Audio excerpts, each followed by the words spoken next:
Balance Scorecard. Untuk mempelajari Balance Scorecard, kita harus mempelajari manajemen kinerja. Manajemen kinerja adalah proses berorientasi tujuan yang diarahkan untuk memastikan bahwa proses-proses organisasi ada pada tempatnya, guna memaksimalkan produktivitas para karyawan, tim, dan akhirnya organisasi itu sendiri.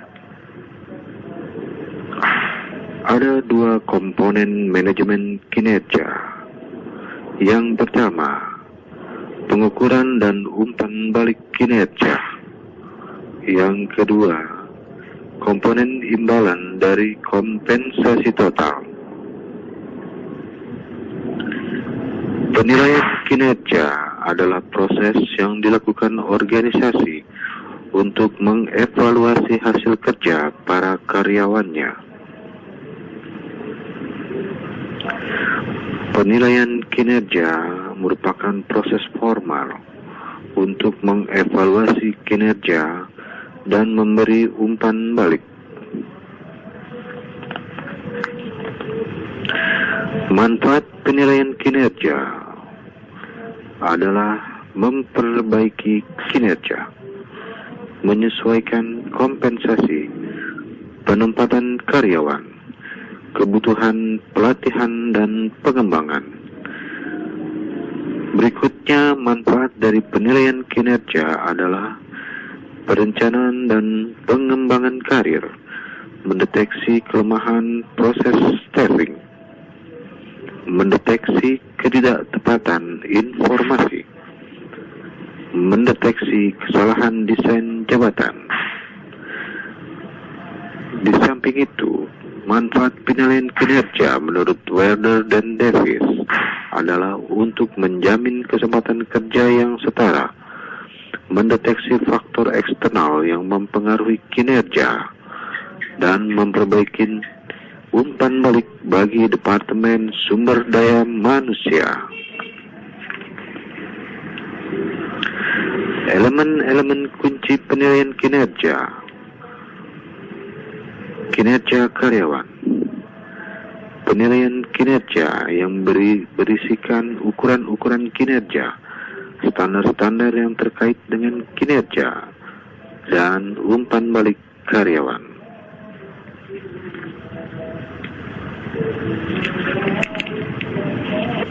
Dalam menentukan standar kinerja, kita menganut prinsip SMART: specific, measurable, achievable, result-oriented, dan time frame.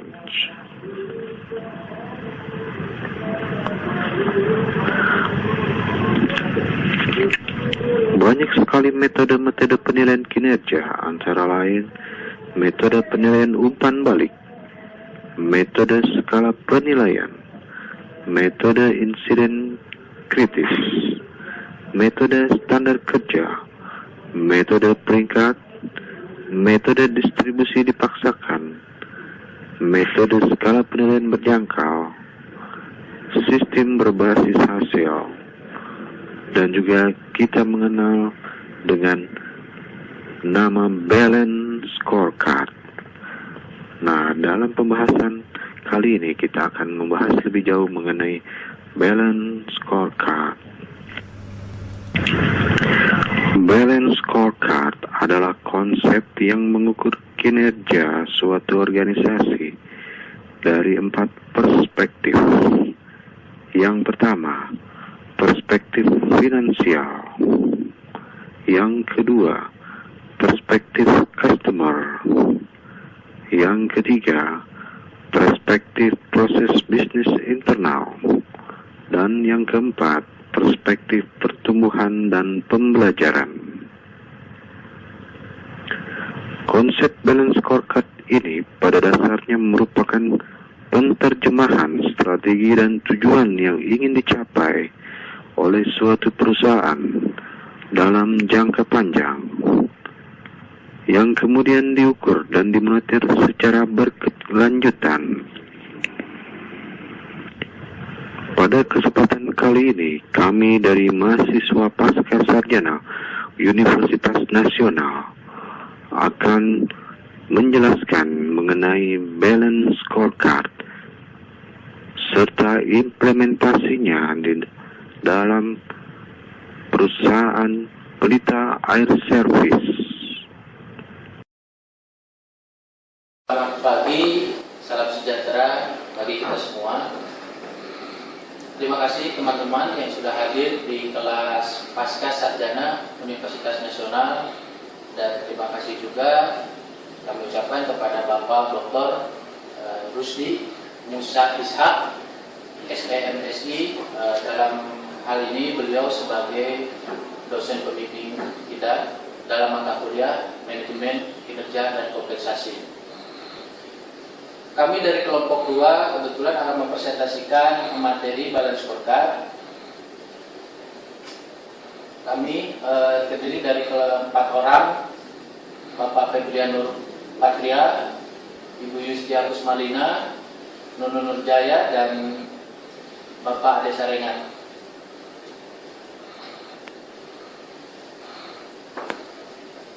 Teman-teman sekalian, di sini balance scorecard adalah konsep yang mengukur kinerja suatu organisasi dari 4 perspektif, yaitu perspektif finansial, perspektif customer, perspektif proses bisnis internal, dan perspektif pertumbuhan dan pembelajaran.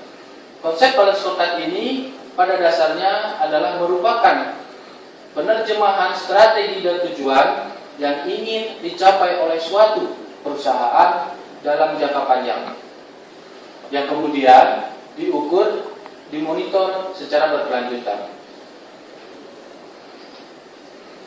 Dalam balance scorecard ini ada 4 perspektif yang nantinya akan dijelaskan oleh kawan kami, yaitu Bapak Ade Sarengat. Bapak Ade Sarengat, waktu dan tempat kami persilakan. Terima kasih atas kesempatan yang diberikan oleh Bapak Ninu. Saya memberikan apa yang disampaikan oleh Bapak Ninu, yaitu tentang perspektif KPI atau Key Performance Indicator. Key Performance Indicator ini bisa dilihat dari 4 perspektif, yaitu financial perspektif, customer operational perspektif, internal process perspektif, people development perspektif. Apa yang bisa dilihat dari financial perspektif, yaitu hasil keuangan seperti apa yang diharapkan oleh manajemen. Lalu customer operational perspektif adalah bagaimana memenuhi kebutuhan pelanggan organisasi atau operasional yang excellent.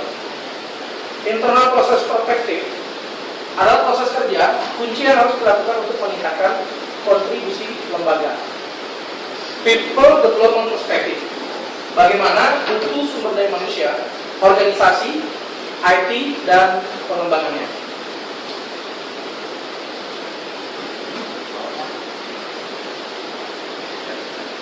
Balance scorecard, ini gambaran umumnya, kita bisa melihat secara diagram. Diagram balance scorecard itu bisa ditinjau dari 4 perspektif, yaitu financial perspektif, customer perspektif, internal process, running and growth.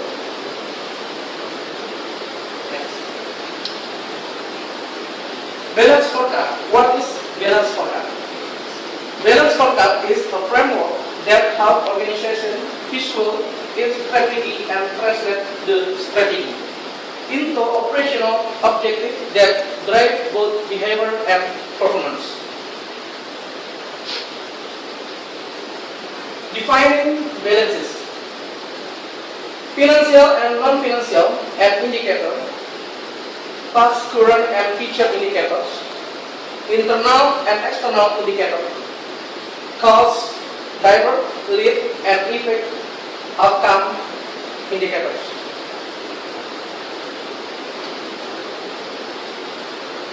Kita lihat bagaimana perspektif balance scorecard.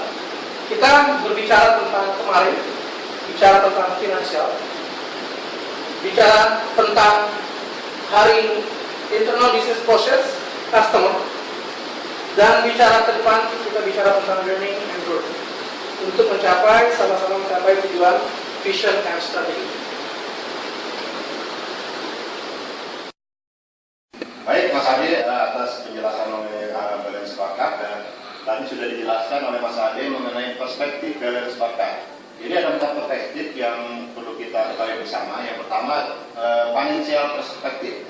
Kalau kita bicara financial perspective, berarti kita bicara yesterday, artinya historical, data keuangan dan segala macam. Kalau kita bicara mengenai customer perspective atau internal business process, kita bicara hari ini atau today.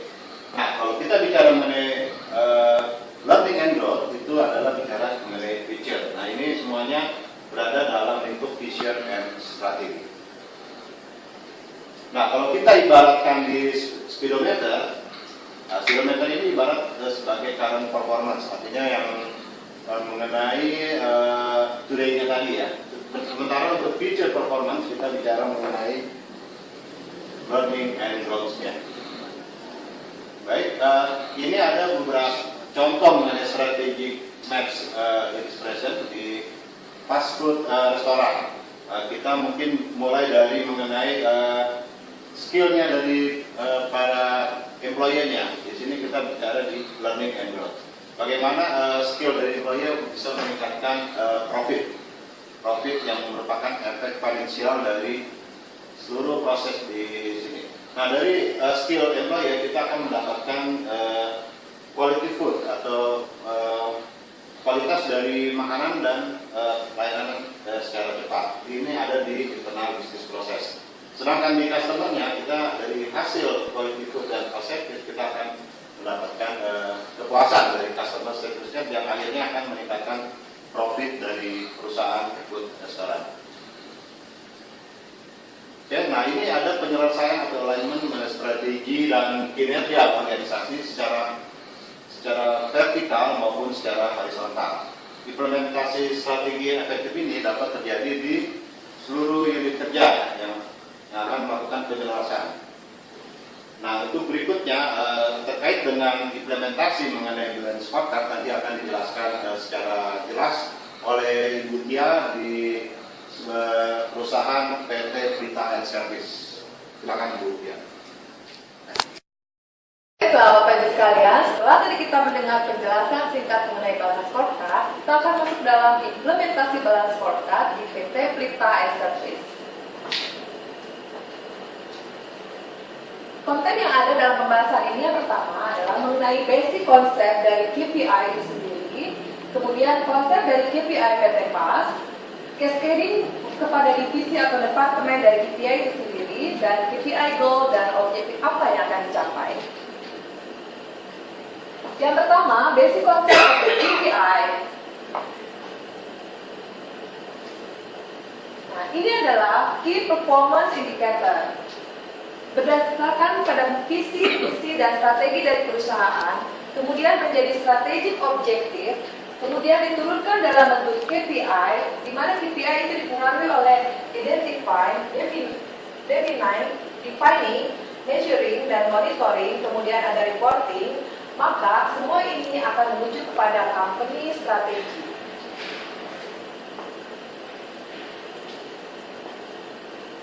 Kemudian dari visi, misi, dan value perusahaan, kita akan menuju kepada strategi. Strategi objektifnya dinilai dalam 4 perspektif. Yang pertama adalah financial perspective, customer atau operational excellence, internal business process, dan learning.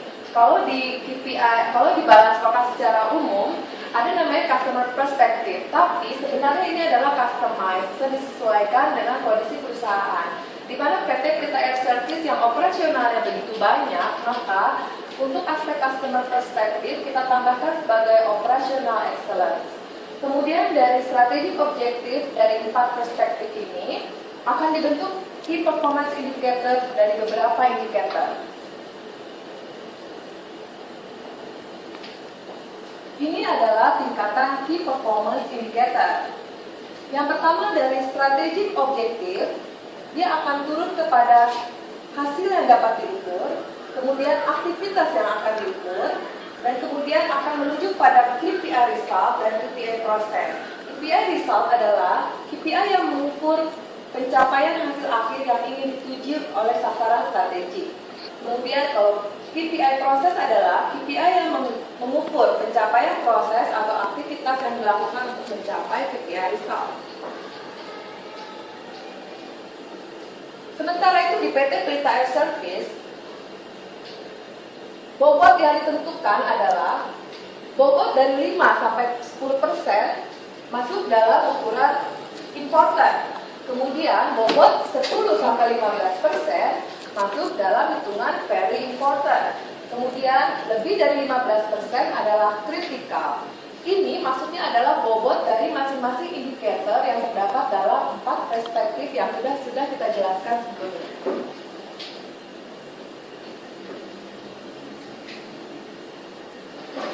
Sebagai contoh, increase sales revenue akan meningkatkan revenue dari penjualan.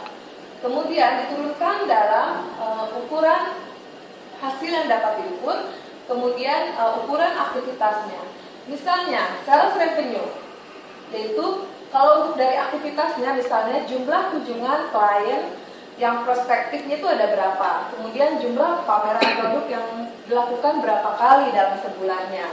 Kalau untuk measure result, ini adalah hasil, berapakah sales revenue yang dicapai dalam 1 tahun. Oke, yang kedua konsep KPI dari PT Pelita Air Service. Sekali lagi, balance scorecard bisa dibuat customized mengikuti kebutuhan perusahaan. Kalau di Pelita Air Service, kita berbasic pada vision. Dari visi PT Pelita Air Service yaitu to become a reputable aviation business provider in the region. Kemudian misi PT Pelita Air Service adalah providing our customer with service on highest safety level. And then objektifnya adalah yang pertama, perusahaan penerbangan menjadi perusahaan penerbangan charter nomor 1 di Indonesia, menguasai pasar charter, melakukan peremajaan pesawat, dan ini sudah kita lakukan. Kemudian memiliki SDM yang handal dan integritas yang tinggi, keunggulan operasional, safety, dan kapabilitas teknis. Kemudian fokus pada simplifikasi proses dan sistem yang mendukung, dan mendapat lebih dari 100 juta US per tahun. Dari objektif yang sudah ada tadi, maka diturunkan menjadi KPI result. Misalnya, meningkatkan corporate image, meningkatkan revenue dan return, kemudian mempertahankan profitable existing customer, menambah jumlah customer yang baru, win back program, dan menambah jumlah pesawat. Ini adalah turunan-turunan dari objektif yang sudah dijelaskan sebelumnya, yaitu misalnya menjadi perusahaan penerbangan nomor 1, upaya yang dilakukan melalui KPI adalah ini, meningkatkan corporate image. Kemudian misalnya untuk peremajaan pesawat, apakah KPI misalnya? Yaitu menambah jumlah armada pesawat yang baru. Kemudian dari KPI result tersebut dibuatlah KPI proses. Bagaimana proses-proses dari penentuan KPI itu hingga menjadikan suatu hasil. Yang pertama, kita mengenalkan kepada masyarakat bagaimana PT Pelita Air Service akan naik dalam setiap tahunnya. Kemudian indeks persepsi positif dari potensial customer-nya. Kemudian indeks kepuasan pelanggan, revenue naik, kemudian revenue di atas 100 juta dolar per tahun. Kemudian kalau untuk yang customer oriented, nilai kontrak profitable yang existing dan sebagainya. Kemudian kalau untuk penambahan jumlah pesawat, misalnya sewa pesawat baru dari beberapa tipe harus bertambah sekian persen dalam tahun tersebut. Nah, ini adalah turunan-turunan dari objektif yang sudah saya sampaikan sebelumnya. Misalnya untuk masalah operational excellence misalnya, kita menerapkan zero accidents. Jadi di balance scorecard tersebut, zero accident harus dicapai adalah 0. Dalam 1 tahunnya adalah 0. Maka apabila terdapat kecelakaan, berarti KPI-nya tidak tercapai. Nah, ini adalah cascade to division atau department KPI. Cascade itu artinya adalah turunan. Mengapa KPI atau ukuran kinerja terpilih perlu di cascade ke level bawahnya? Yang pertama, apakah itu cascading? Cascading adalah metode formal untuk mencapai alignment di seluruh perusahaan. Kemudian mengapa perlu cascading? Alignment dan sinergi dalam mencapai visi dan misi perusahaan dapat juga dicapai melalui komunikasi internal perusahaan, rapat progres, coaching, hearing, dan lain sebagainya. Kemudian, apakah manfaat yang diperoleh dari cascading ini? Dengan melakukan cascading, senior manajemen dapat memastikan bahwa kinerjanya didukung oleh jajaran di bawahnya. Kemudian, menciptakan hubungan antara atasan, individu, dan bawahan ke samping kiri dan kanan sehingga hubungannya menjadi baik. Kemudian membangun komunikasi kinerja yang terstruktur, sistematis, sinergis dalam rangka mencapai visi, misi perusahaan yang berbasis pada strategis. Kemudian yang jadi masalah adalah bagaimanakah cascading itu dilakukan? Ada 4 pilihan cascading yang dapat digunakan. Yang pertama adalah identical, contributory, shared, dan unique. Nah, ini adalah integrasi antara KPI corporate dan departemen atau division KPI. Dari visi, misi, dan strategi yang sudah saya jelaskan tadi, kemudian dia akan membentuk corporate KPI, dan corporate KPI ini akan dikascadingkan menjadi divisional atau departemen KPI. Sebenarnya di bawah ada lagi namanya KPI untuk individu. Nah, ini adalah proses menurunkan atau cascading dari KPI itu sendiri. Yang pertama, identifikasi sasaran strategis pada level korporat, yang seluruhnya atau sebagian pencapaian yang terjadi menjadi tanggung jawab divisi atau departemen Anda. Kemudian, dari sasaran strategis yang sudah dibentuk, kita turunkan ke bawah. Kita kembangkan sasaran strategis dan KPI yang membantu perwujudan pada level korporat tersebut, dengan mengacu pada proses kunci dalam divisi atau departemen Anda. Kemudian jadikan sasaran strategis tersebut sebagai sasaran divisi atau departemen Anda. Ini adalah strategi secara tidak langsung, yang ini adalah metode secara langsung. Nah, ini ada 4 pilihan untuk membuat format untuk ke sebuah sasaran atau pengukuran. Yang pertama adalah identical. Definisi, ukuran dan sasaran KPI identik dengan level induk, tetapi dengan nilai atau target yang dapat dibedakan. Ini cocok dilakukan untuk divisi atau fungsi dengan struktur regional atau geografis, jadi berdasarkan daerahnya. Kemudian, kalau cascading secara share, ukuran atau sasaran dan target KPI digunakan pada level induk dan level anak itu sama. Cocok dilakukan untuk kelompok kerja yang memiliki tanggung jawab di lingkup yang sama. Dapat digunakan untuk KPI yang tanggung renteng, misalnya untuk divisi teknik. Tugas teknik yang satu dengan lainnya itu adalah sama, maka kita dapat buat satu KPI di-sharekan untuk seluruh pekerja teknisi. Nah, selanjutnya kalau yang kontributori, definisi ukuran dan sasaran KPI pada level anak, memberikan kontribusi pada level induk. Ini cocok untuk divisi atau fungsi dengan struktur berbasis proses. Kemudian ini yang unik. Unik itu adalah ukuran, sasaran, dan target KPI pada level anak tidak link dengan level induk, tetapi merupakan kinerja utama dari fungsi yang bersangkutan. Kadang-kadang memang harus dilakukan untuk divisi atau fungsi yang pekerjaannya berbeda satu dengan yang lain, tapi bergabung dalam satu direktorat. Misalnya saja di PT Prita Air Service ada namanya Corporate Secretary Division, tapi dia bergabung dengan Corporate Legal. Yang keduanya itu memiliki fungsi yang berbeda, akan tetapi dia ada dalam satu ukuran KPI oleh Vice Presidennya itu dalam satu ukuran KPI, sementara di bawahnya adalah Corporate Secretary dan Corporate Legal. Ini bisa kita masukkan cascading-nya dengan cara unik.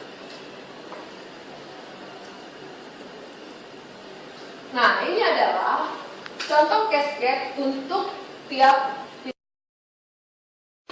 teman-teman yang berbahagia. Itulah tadi presentasi kami mengenai balance scorecard. Tidak lupa kami ucapkan terima kasih kepada Bapak Rusdi Musa Ishak yang telah mengajarkan kami selama semester 2 ini di mata kuliah Manajemen Kinerja dan Kompensasi. Semoga kita dapat berjumpa lagi di presentasi yang lainnya di Pasca Sarjana UNAS. Dengan demikian, saya Istia. Saya Febri. Saya Deswina. Saya Nunu. Tetap semangat!